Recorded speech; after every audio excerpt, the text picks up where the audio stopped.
I believe that foreign policy was the most important theme of American history in the first few hundred years because it's basically what shaped our country into what it is today. If we had always been isolated and not had gotten ourselves involved with other countries, the US would be much different now. We went from trying to avoid all alliances and wars before World War I to having control of almost all other countries after World War II.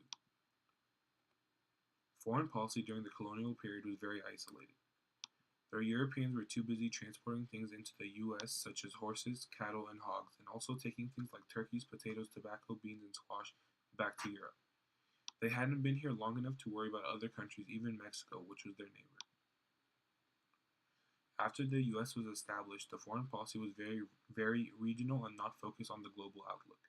They had a long term vision of creating an empire of liberty. All foreign affairs were handled by Congress at the time until they created a Department for Foreign Affairs.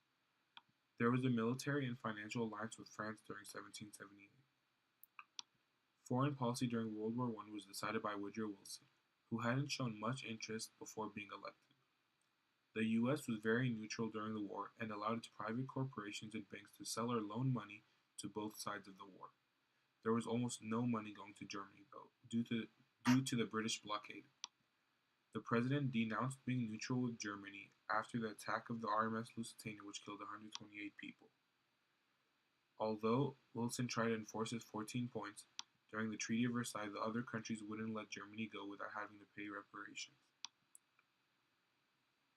During World War II, the US foreign policy was very similar to before.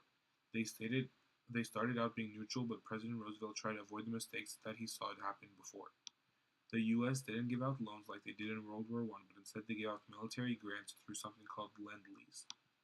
The US finally decided to join the war when Japan did a surprise bombing on Pearl Harbor. This was when they finally became a full member of the war and not just an associate. During the Cold War, the US was always actively looking for allies to expand the capitalist way of society, while the Soviet Union was also trying to expand the communism way of society.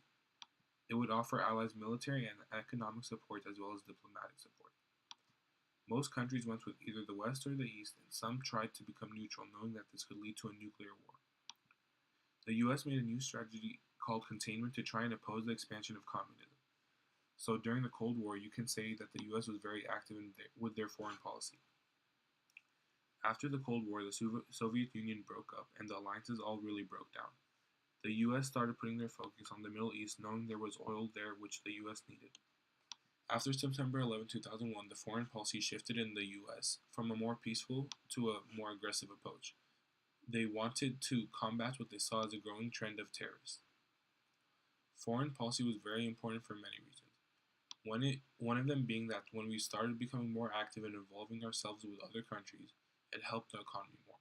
For example, we started to sell weapons during World War II to countries which then had to owe us billions of dollars for weapons, which then helped American business.